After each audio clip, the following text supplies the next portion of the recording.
Around 925 million people in the world today are undernourished, the number one risk to health worldwide. As a result, considerable efforts are being made to improve food security across the globe. Food security was defined at the World Food Summit in 1996 as being when all people at all times have access to sufficient, safe, nutritious food to maintain a healthy and active life. It's Twin's opinion that although food safety is recognized when describing food security, in practice it has been overlooked, with the focus going on increasing quantity rather than the safety of food consumed by people who struggle to feed their families. The problem associated with controlling and eating aflatoxin-contaminated food is a prime example of this.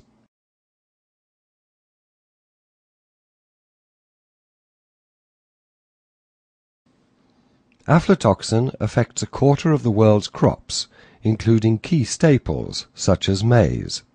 The full extent of this immense global public health risk is only now starting to be understood. The toxin occurs in regions between 40 degrees north and 40 degrees south of the equator, potentially causing harm to 4.5 billion people.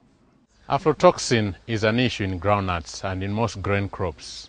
Basically, aflatoxin comes out of a fungus that exists in the soil, Aspergillus flavus. When certain conditions prevail in the soil, like moisture stress, it multiplies and therefore it grows on the grain and produces a toxin which is carcinogenic. Therefore, we do not want any of the products that our farmers are producing to have aflatoxin. We NASO members speak more when we are chatting at home. Like here I've got friends, so I have the nuts, and so I'm selecting the bad ones. I want to throw them away. And so they say, "Oh, give me, I'm going to use it in my home." No, I tell them, no, this is not good, it's bad. You can take a disease from this. Say, how? I've been taking this for long. No, we say, no, you are just lucky. Side effects that can come about from eating aflatoxin-contaminated food is what we call more chronic toxicities. If children are exposed to it when they are really young, then they become stunted.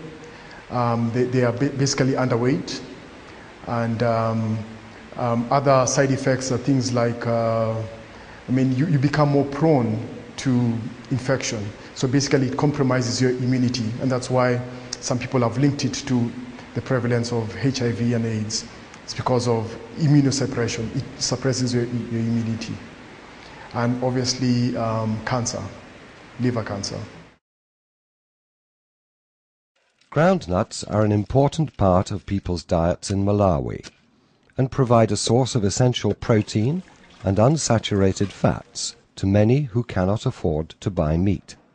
In terms of groundnuts specifically, we're looking at the issues of aflatoxins, and aflatoxins have a big impact on, they contribute to malnutrition, and there have been studies that have been done. Preliminary research shows that aflatoxin contamination contributes to stunting, contributes to cancer, contributes to other diseases.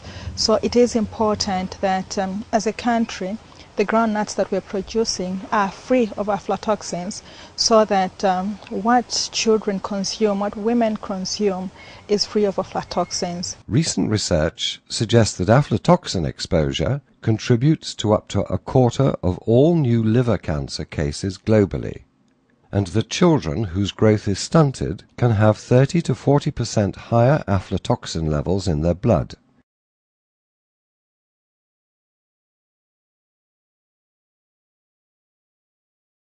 Many factors can contribute to aflatoxin contamination in groundnuts. In smallholder value chains, high moisture levels and temperatures post-harvest are a particular problem.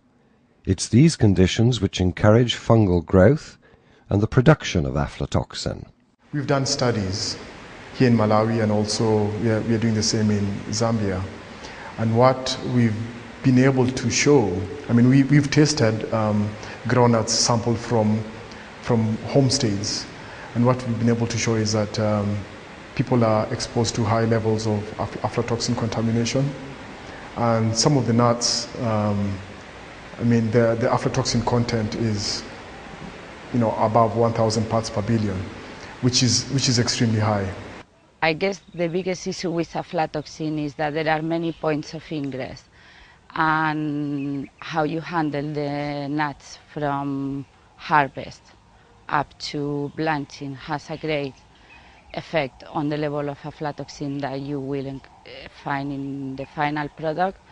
And for example, for me, the way the peanuts are shelled by hand is one of the biggest challenges, because shelling by hand is very hard. So they wet the nuts in order to make shelling easier.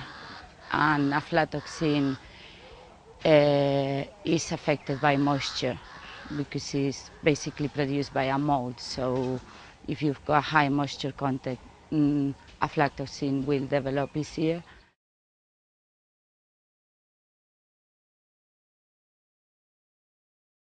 As well as being a public health issue, aflatoxin contamination has also resulted in Malawi and sub-Saharan Africa having difficulties competing in export markets. The World Bank estimates that European Union regulations on aflatoxin cost Africa $750 million each year in exports of cereals, dried fruit and nuts.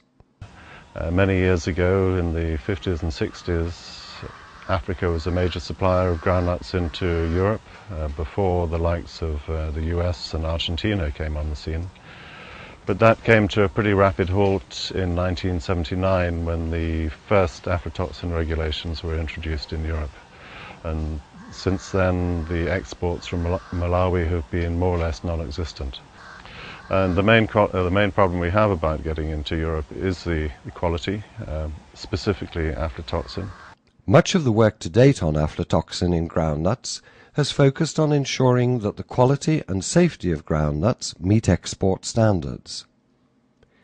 Twin is now proposing an approach that tackles the aflatoxin problem in food consumed within the country to improve the food safety and health of whole communities in Malawi, whilst ensuring that exports are safe too.